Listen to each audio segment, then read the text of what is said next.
지혜로운 선택이라는 제목으로 말씀을 나눕니다. 하나님 아버지, 주께서 우리에게 허락하여 준 이 복된 예배의 자리에 우리를 불러주심을 감사합니다. 말씀을 통하여 우리에게 하나님의 마음을 알려주시는 성령의 역사가 우리 각자에게 자유롭게 역사하셔서 하나님의 뜻을 분별하며 우리의 삶을 그렇게 지혜롭게 살아가는 힘이 공급되도록 역사하여 주시기를 원합니다. 예수님의 이름으로 기도합니다. 아멘. 날씨가 서늘해졌습니다.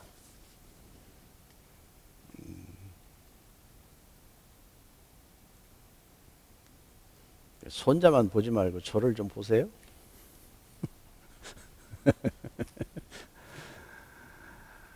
한 주 만에 이렇게 뵙게 되는 얼굴들인데 여러분의 눈을 이렇게 맞추는 것이 목사의 행복입니다.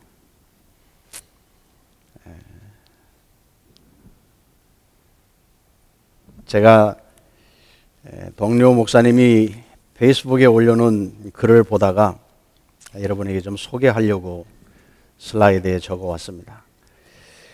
브로니 웨어라고 하는 호주 간호사가 임종을 앞둔 환자들에게서 들은 이야기를 뽑아서 죽기 전에 하는 후회 5가지, 글씨가 보여요? The top 5 regrets of the dying, 그런 제목으로 책을 만들었다고 해요. 그 5가지 포인트가 뭔가를 제가 읽어보겠습니다. 1번, 다른 사람이 기대하는 삶이 아니라 내 자신에게 좀 더 솔직한 삶을 사는 용기가 필요했다. 죽음을 앞둔 사람들이 마지막으로 남기는 말들을 모아놓은 거예요. 영어가 편하신 분들은 좀 보세요. 2번째, 그렇게 너무 열심히 살 필요는 없었다. 아쉽다는 말이겠죠. 3번째, 내 감정을 있는 그대로 표현하는 용기가 필요했다. 4번째, 친구들과 좀 더 자주 만났어야 했다.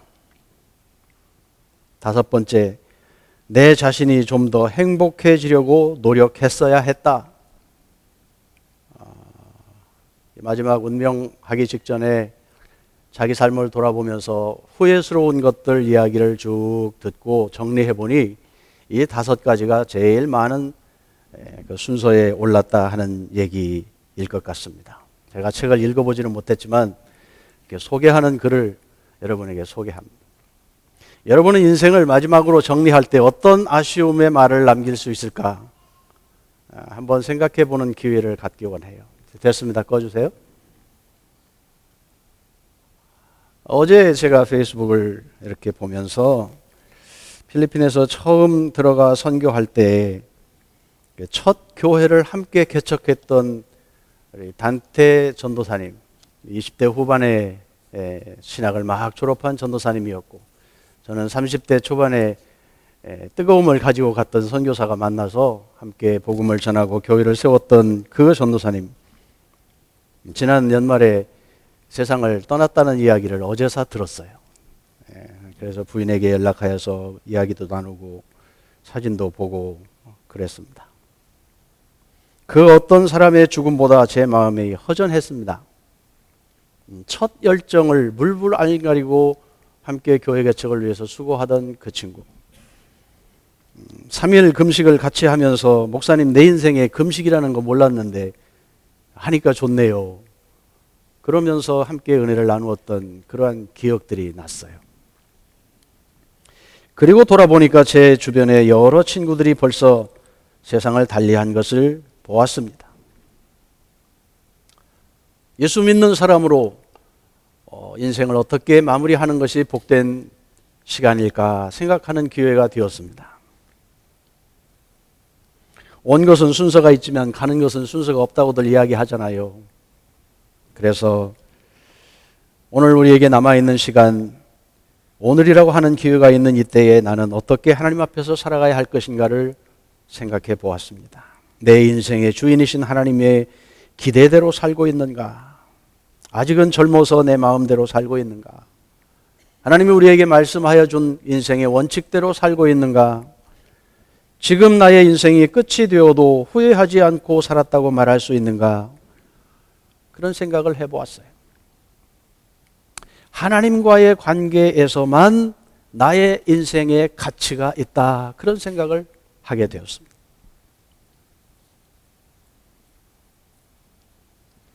성경은 열왕기서나 역대서들을 이렇게 보면 많은 왕들에 대한 역사를 기록하고 있어요. 그런데 그들이 이제 죽어서 시대가 끝날 때 그가 열조를 따라 죽었다. 이렇게 짧게 기록하고 있어요. 많은 업적들이 있지만 그게 중요한 게 아니. 성경의 관심은 그게 중요한 게 아니고 그가 열조를 따라 죽었다. 이렇게 짧게 기록한 사람이 있는가 하면 히스기야 같은 사람은 유다 여러 왕 중에 그러한 자가 없었으니 곧 그가 여호와께 연합하여 그에게서 떠나지 아니하고 여호와께서 모세에게 명령하신 계명을 지켰더라. 열왕기하 18장에 기록하고 있습니다. 하나님을 경외하고 말씀을 따라 살았다는 것입니다. 하나님의 뜻에 어긋나는 우상을 부수고 산당을 없애고 성전 중심의 예배를 다시 시작하게 되는 그러한 일을 이루었습니다. 국가적인 어려움에 처할 때 하나님만 의지하고 기도하여 전쟁에 승리하는가 하면 그 자신이 병들어 죽게 되었을 때 하나님께 철저하게 회개하고 기도하여서 15년 수명을 연장받는 일도 있었습니다. 요시야 왕, 무너진 성전을 수리하다가 그곳에 모세 율법을 기록한 책을 발견합니다. 그리고 그 말씀을 읽습니다. 말씀에 명한 대로 유월절을 지키게 했습니다. 하나님 앞에서 바로 살려고 하는 종교 개혁을 시행합니다.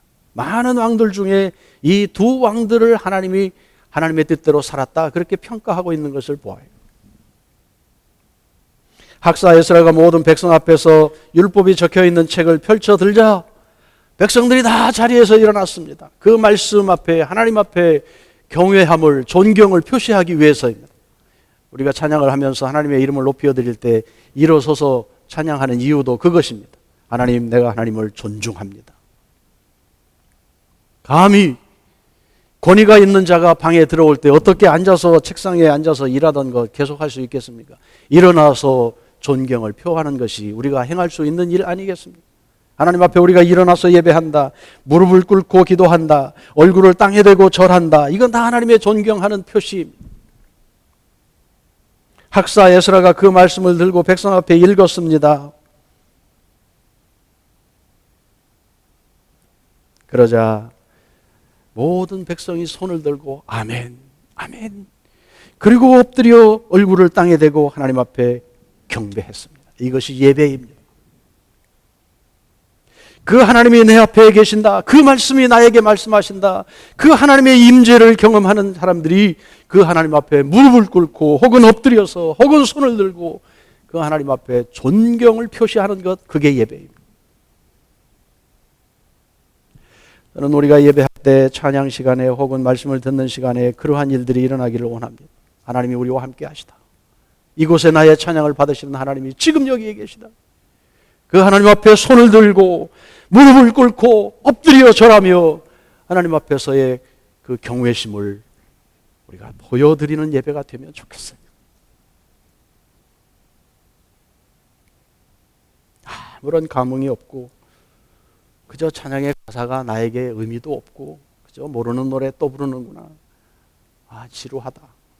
이런 사람이 없기를 바라요. 예배의 시작부터 끝까지 우리가 초점을 두어야 하는 것은 나의 예배를 받으시는 그 하나님, 나의 인생의 주인이신 그 하나님, 지금 나에게 이 예배 자리에 초청하신 그분이 나의 예배를 받으신다. 나는 그분과 함께 있다. 거기에 눈을 두어야 합니다. 그렇게 되어질 때 그 하나님이 우리에게 말씀하시고 그 말씀이 우리를 좌우하고 그 말씀이 우리를 심령골수를 해부하고 그 말씀이 우리의 죄를 회개하게 하고 그 말씀이 우리를 하나님의 사람으로 거듭나게 하는 변화의 역사가 있게 되는 것입니다. 백성들이 하나님 앞에서 말씀을 들으며 일어나고 손을 들고 아멘 아멘 하고 엎드려 절하고 하는 그 말씀은 그것이 하나님의 말씀이라고 하는 것을 인정하는 믿음의 행위. 마땅한 예를 갖추어 그 앞에 엎드려 예배하는 것입니다. 말씀이 있을 때 영적 부흥과 변화가 일어납니다. 교회는 그래서 하나님의 말씀을 가르치려고 합니다. 그래서 하나님의 말씀을 배우고 실천하는 훈련장으로 역할을 하는 것입니다. 교회가 사교장이 되면 영적인 부흥이 더딥니다. 제가 더디다고 표현하는 이유가 있어요. 하나님이 그 방법도 사용하여서 우리를 격려하시고 새롭게 해 가실 것이기 때문입니다. 그러나 우리가 더 정말 그 하나님을 간절히 사모하는 마음으로 하나님의 말씀을 집중하여 공부하고 배우고 내 삶에 실천하는 몸부림의 연습이 지속될 때 성령께서 우리를 만들어 가셔요. 내가 의지적으로 되는 거 아니에요. 하나님이 하시는 일. 다른 교회에서 훈련을 잘 받으신 분들이 우리 교회에 지금 출석하시는 분이 몇 있어요? 굉장히 답답할 거예요. 목사님, 왜 1대1을 안 해요? 왜 제자 훈련을 안 해요? 이렇게 해야지요. 저를 가만히 두질 않아요. 그래서 제가 지금 한편으로는 부담스럽기도 하고 한편으로는 기쁘기도 하고, 이야, 하나님의 때가 되었다. 우리 교회가 일어날 때가 되었나 보다. 우리 평생 말씀 듣고 설교 듣고 예배 드렸습니다. 그래서 이만큼 왔습니다. 만족하십니까? 우리 장로님들, 안수집사님들, 권사님들 신앙생활 이만큼 하셨으니 이제 가서 누구에게라도 성경을 펴놓고 예수 그리스도에 대하여 복음의 진리에 대해서 이야기할 수 있습니까? 그건 목사님이 하시는 일이죠. 아니요. 생명을 받으면 생명은 전해지게 됩니다. 감옥소에서 나온 사람은요, 자유의 몸이 되면요, 자기가 하고 싶은 거 다 할 수 있어요. 그리고 다시는 그곳에 가지 않아야 된다는 것을 누구에게든지 자신 있게 얘기할 수 있어요. 경험적으로 알았기 때문에. 우리가 예수님에 대해서 이야기하는 것 어렵게 생각하지 마십시오. 내가 예수님 만나 구원받은 그 사실을 확증하면 그만큼 이야기할 수 있는 거예요. 그래서 아는 만큼 믿고 믿는 만큼 어떻게? 변하고 변화된 만큼 쓰임받을 수 있는 거예요. 나는 그냥 교회나 다니겠습니다. 그런 어르신이 있어요. 제가 그래서 죄송하기도 하고 어떻게 도와드릴까 고민하고 기도해요.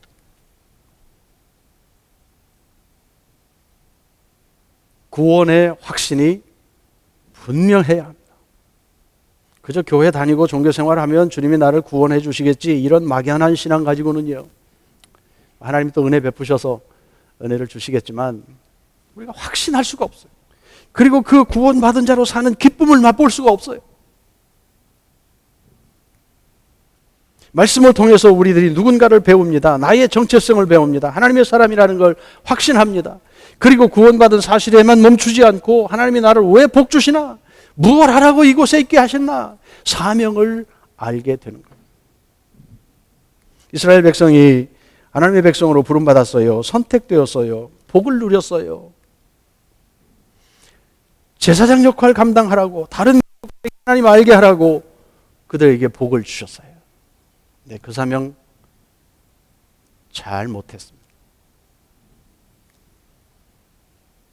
왜 실패한 그들의 역사를 우리에게 알려주실까요? 하나님의 마음이 무엇인지를 알려주시고 인간의 죄와 부패성들에 대하여 이야기하고 예수 그리스도께서 오셔서 그 모든 것들을 새롭게 하시는 하나님의 구원의 역사를 우리에게 알게 하시는 것은 사람으로는 구원에 이를 수 없다는 것을 보여주는 거예요. 이스라엘의 실패는 우리에게 주는 경고입니다. 그거 봐라. 하나님이 아니면 너희들은 할 수 없다. 율법으로는 구원에 이를 수 없습니다. 우리의 행위와 노력으로는 구원에 이를 수 없습니다. 예수 그리스도 십자가의 보혈로 우리가 그것을 믿음으로 하나님 앞에 설 수 있는 하나님의 구원의 역사를 우리에게 알려주시는 거예요. 그리고 신약교회에게 우리들에게 너희도 거룩한 하나님의 백성이다. 택한 하나님의 백성이다. 왕같은 제사장이다. 하나님과 함께하는 일하는 백성들이다. 그렇게 가르쳐 주시는 것이지요. 그럼 우리는 이 사명을 어떻게 감당하나요? 우리의 힘으로 이스라엘이 실패한 것처럼 우리도 여전히 실패할 것입니다. 그러기에 우리를 부르신 그 하나님의 뜻이 무엇인지를 알려고 하고 또 우리로 믿음을 갖게 하고 일하게 하시는 성령님과 함께 살려고 몸부림하는 거예요. 성령께서 도와주지 않으면, 하나님이 우리에게 은혜 주지 않으면 우리의 지식도요, 우리의 경험도요, 과거의 것은 될 줄 몰라도 오늘 생명 가운데 거하게 하는 하나님의 능력이 될 수 없다는 것이에요. 그래서 깨어있는 것이 필요합니다. 부활의 증인이 되어 복음을 전해야 한다는 것, 머리로는 아는데 우리의 삶에서는 아무런 능력이 나타나지 않는 것은 나를 의지하기 때문입니다. 나는 할 수 없습니다. 나에게는 은사도 없습니다. 재주도 없습니다. 용기도 없습니다. 그러나 하나님께서 우리를 강권하실 때 내가 함께하마, 내가 너를 좀 사용해야 되겠다, 내가 힘주마, 함께 가자, 이 초청에 우리가 응답할 때에는 뜻밖의 하나님의 일을 경험하게 되는 기쁨이 있습니다. 그렇죠? 우리 그것 때문에 여기 와 있지 않아요? 그런 재미를 맛보았기 때문에 돌아설 수 없는 거 아니에요? 우리는 약합니다. 하나님의 말씀에 대해서 순종하는 거요, 쉽지 않습니다. 제가 어떻게든지 좀 말씀을 한 번 더 읽게 해보려고 아침에 카톡 여러분에게 보내드리는데, 제가 알기로는 몇 사람은 그냥 또 왔구만, 바쁜데 뭐야 이거, 이러는 분이 있을 것 같아요. 제가 추측해 보건데. 여러분, 기회를 잡으십시오.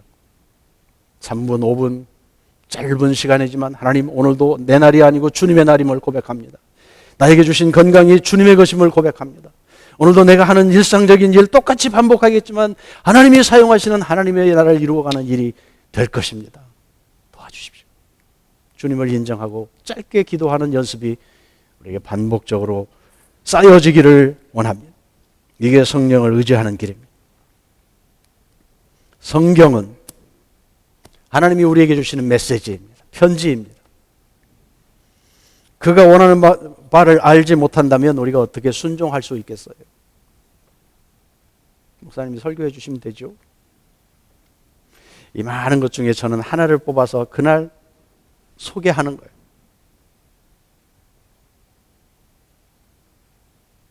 저도 답답해요.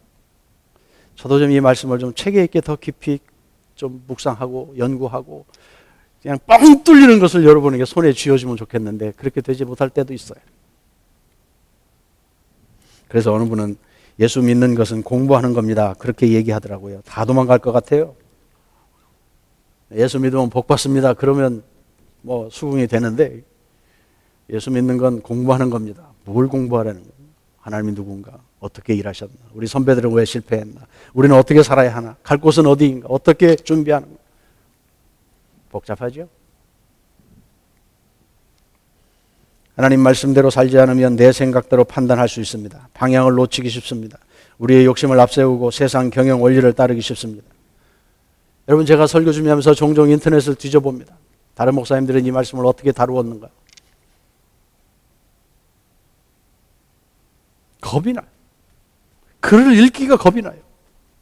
어제도요, 말씀대로 사는 생활, 이런 주제로 쳐봤어요. 말씀대로 행하는 교회, 하나님의 증인교회, 안상홍 하나님의 어머니의 교회, 아주 인터넷에서 도배해놨어요. 읽을 글이 없어요. 여러분 유튜브 보고 공부하는 건 좋은데 잘 분별하셔야 돼요. 이단들이 더 난리.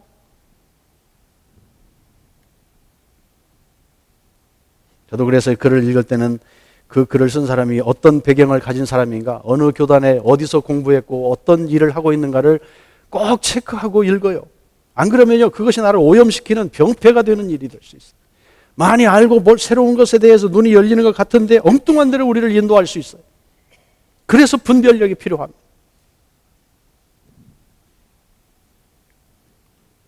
하나님의 뜻을 분별하는 것도요, 그냥 되는 게 아니에요. 그래서 우리가 말씀을 가까이 할 수밖에 없어요. 그 길밖에는 없어요. 디모데후서 3장에서 말하잖아요.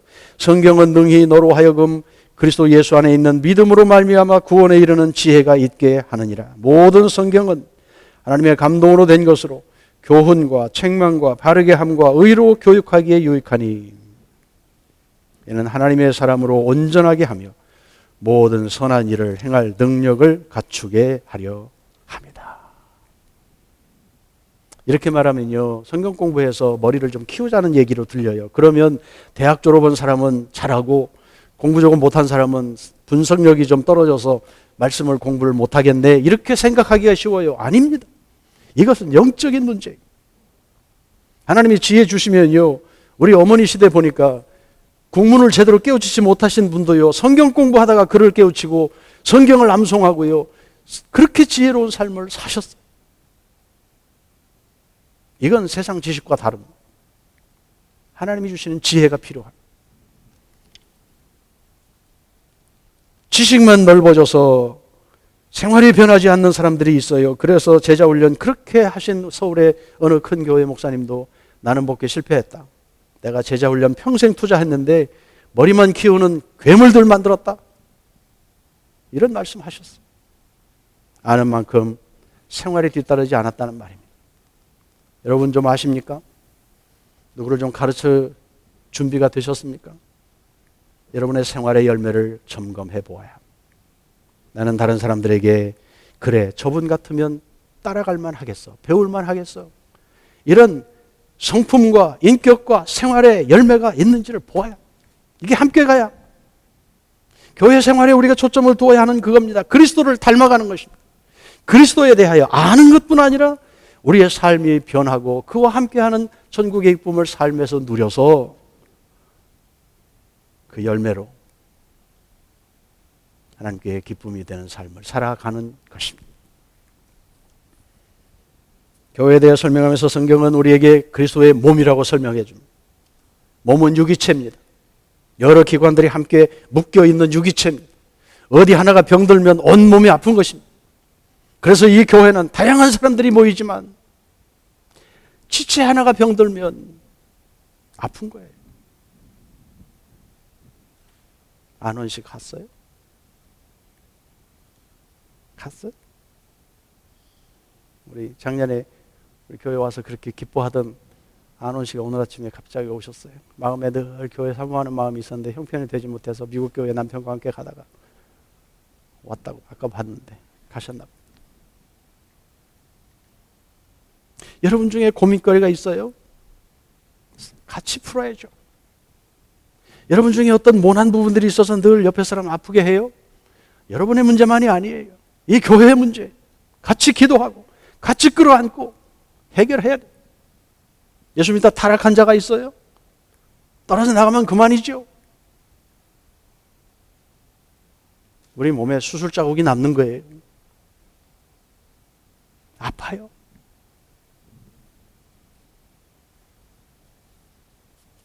그래서 한 사람도 낙오되지 않고 영적 생활의 승리를 맛보기를 기도하는 것입니다. 나는 이 정도 영양밖에 안 되니 이만큼만 하지, 그렇게 생각할 수 있어요.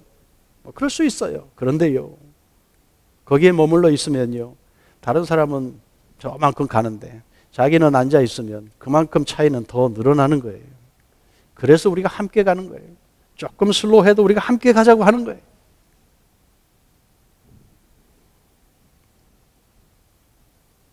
앞서간 사도들과 선지자들이 가르쳐준 예수 그리스도의 주님 되심을 우리가 소개받고 믿고 가요. 다 다른 사람 말 듣고 믿는 거예요. 하나님이 옛다 하고 우리가 눈을 쫙 열어서 하나님 나라 알게 해주시면 얼마나 좋겠어요. 근데 선배들로부터 배우고 기록된 하나님의 말씀, 옛날의 역사, 세상 역사 뭐 이런 것들까지 다 통해서 하나님이 어떻게 일하셨는가를 보여줍니다. 우리가 그걸 배우는 거예요. 그리고 그 하나님을 내가 소화시키는 거예요. 아, 우리 하나님이 이런 분이구나. 그리고 내가 후배들에게, 자녀들에게, 오는 세대들에게 주님께서 이렇게 우리를 사랑하셨어, 우리는 이런 존재야, 이렇게 살아야 돼, 그렇게 가르치는 것, 그것이 교회. 믿으십니까? 이해가 되십니까? 공정돈 권사님, 우리 연로하신 분이 그 코 흘리게들 뛰어다니는 거 시끄럽고 그 철부지들을 보면서 얘들아 조용히 해, 이렇게 말하지 않잖아요. 귀엽잖아요. 그래, 교회 와서는 그렇게 놀아도 돼. 어떻게 하든 하나님의 말씀 너희들 인생에 복이 되게 가르쳐 주실 거야. 기도하시면서 품고 간단 말이에요. 이게 교회.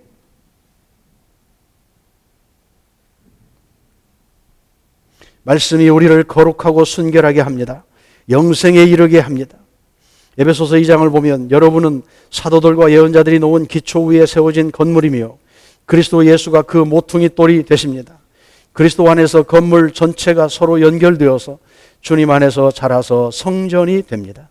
그리스도 안에서 여러분도 함께 세워져서 하나님이 성령으로 거하실 처소가 됩니다.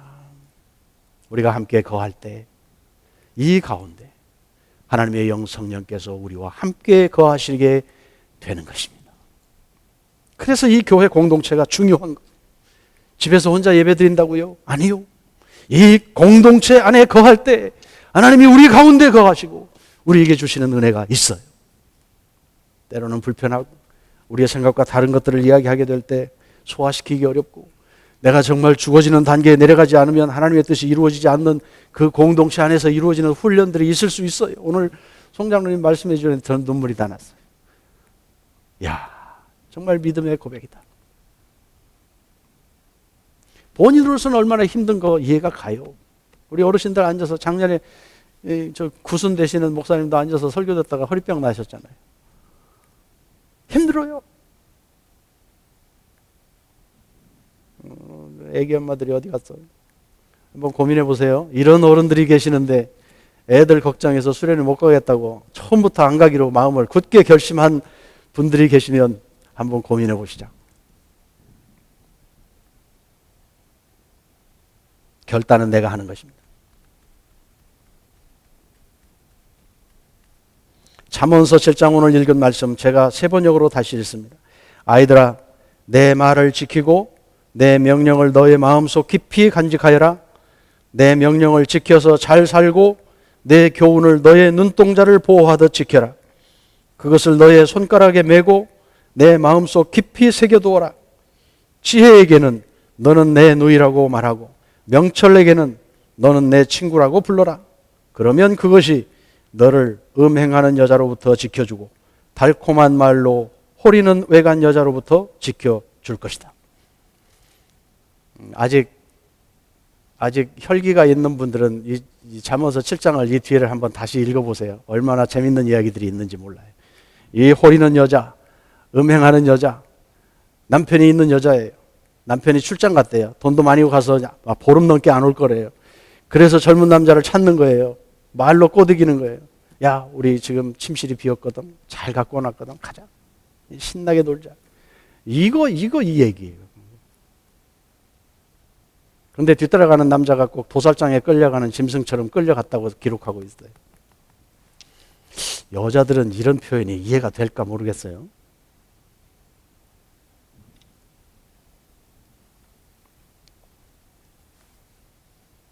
달콤한 말과 몸놀림으로 젊은이를 유혹하여 지옥으로 가게 하는 창녀의 역할을 상세하게 묘사했습니다. 그런데 그것뿐이겠습니까? 이 여자는 우리를 그렇게 재미있는 것으로 꼬드기는 세상 재미입니다. 우리가 그렇게 추구하고 중요하게 여기는 돈이 주는 세력일 수도 있습니다. 우리가 그렇게 마음을 두고 잘 양육하기 원하여 수고하고 애쓰는 자식으로부터 오는 유혹일 수도 있습니다. 포기하지 못하는 내 권리, 내 주장, 나의 집착력, 내가 통제하고 다스려야 한다고 하는 의무감, 그것 때문에 하나님이 기대하는 방법대로 살지 못하는 경우가 올 수도 있습니다. 비록 성적인 타락뿐 아니라 우리를 믿음에서 떠나게 하는 여러 유혹거리들을 그렇게 대표적으로 설명하며 네 마음을 지켜라. 지혜를 붙들어라. 하나님의 계획이 무엇인지를 결단해라. 그 말씀입니다.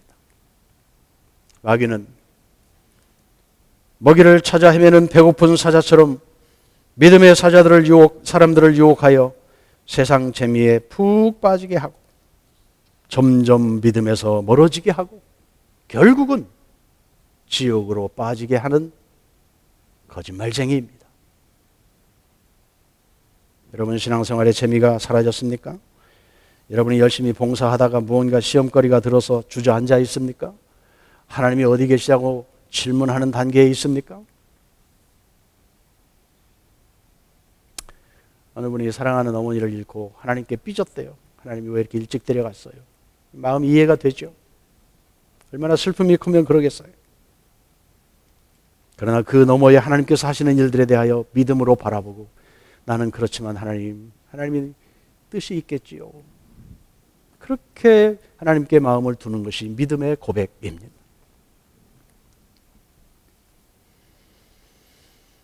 우리가 신앙으로 승리하기 원하면 지혜의 말씀을 다시 우리 손에 잡아야 합니다. 마음판에 새겨지도록 해야 합니다. 우리 어렸을 때는 성경 말씀 많이 외웠던 것 같은데 지금은요, 성경 짧은 구절 하나 외워도 돌아서면 자꾸 잊어버리더라고요. 그때 국민학교 4학년 때 5학년 때 외웠던 시편 1편, 시편 23편은 지금도 줄줄줄 외워요. 마음판에 새겨지는 거죠. 평생 그게 우리를 만들어가요. 시편 119편 청년이 주께 범죄하지 아니하여 내 마음판에 주의 말씀을 두었나이다. 그 말씀이 잣대가 되는 거예요. 이게 하나님의 말씀이 되는 거예요.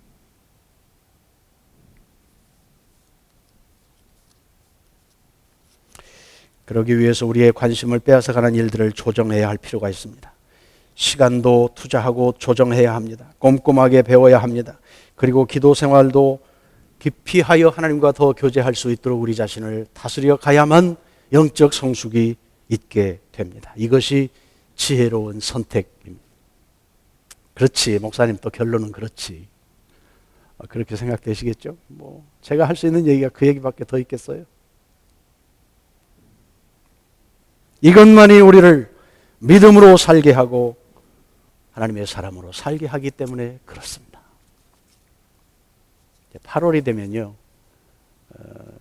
내년도 달력을 신청해야 되는데 거기다 보면 내년 교회 표를 미리 주어야 된단 말이에요. 그래서 저는 8월이 되면 내년도 목회는 어떻게 해야 하나, 하나님 내년도 표를 어떻게 할까요? 표가 별것입니까마는 우리가 조금 더 신경 써서 그쪽으로 가겠다는 거 아니겠어요? 올해 표 뭔지 아세요? 올해 교회 표가 뭔지 아세요? 빨리 주부 처음을 보면 돼요. 근데 연초에는 좀 생각하다가 잊어버리기도 해요. 그렇게 가자는 거예요. 말씀으로 다시 돌아가면 좋겠다. 말씀을 듣고 배우고 말씀대로 살면 좋겠다. 이런 마음을 저에게 주셔요. 오늘 제가 이 본문을 선택하여 말씀을 강조하는 이유가 있습니다. 이번 수련회는 우리의 마음을 다잡게 되는 좋은 교회가 되면 좋겠어요. 말씀을 다시 가까이 하고 읽고 배우는 교회가 되면 좋겠어요. 구원의 감격을 새롭게 하고 하나님 안에서의 기쁨을 나누는 우리 개인과 교회가 되도록 도전받는 시간이 되면 좋겠다. 어차피 우리 평생 성경 붙들고 살아갈 사람들인데 좀 그런 교회에 이렇게 좀 깨우치고 배우고 깊이 생각하고 그럴 수 있으면 좋겠다. 여러분 좀 피곤하시겠죠? 우리 강사 목사님은 금요일 날 오시는데 금요일 오후에 늦게 오셔요. 토요일 새벽에 우리 미리 한 편의 설교를 하게 될 거예요. 새벽기도 못 오시는 분들은 좀 아쉽지만 시간을 내셔서 같이 오시면 좋겠고, 하여튼 우리가 좀 마음을 열고 하나님 나에게 뭐라고 말씀하실까요? 어떤 은혜를 주실래요? 나도 조금 노력해 볼게요. 그런 결단들이 새롭게 될 수 있기를 원합니다. 함께 기도합시다.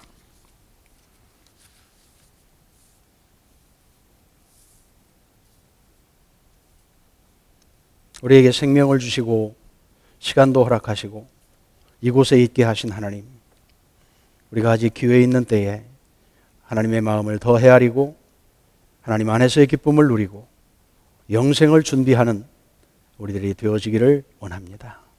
지금까지도 수고하여 여기까지 왔는데 하나님 우리의 마지막까지 잘 달려갈 수 있도록 힘을 주시고 주님을 알 때 더 깊이 알아가는 기쁨이 있는 우리의 신앙생활이 되도록 격려해 주시기를 원합니다. 주께서 허락하신 은혜, 주께서 주시는 그 복, 하나님 우리 평생에 누리며 하나님의 기대대로 살며 더 많은 사람을 유익하게 하는 지혜로운 삶을 선택하는 우리 개인과 교회가 되도록 은혜를 허락하여 주시옵소서. 예수님의 이름으로 기도합니다. 아멘.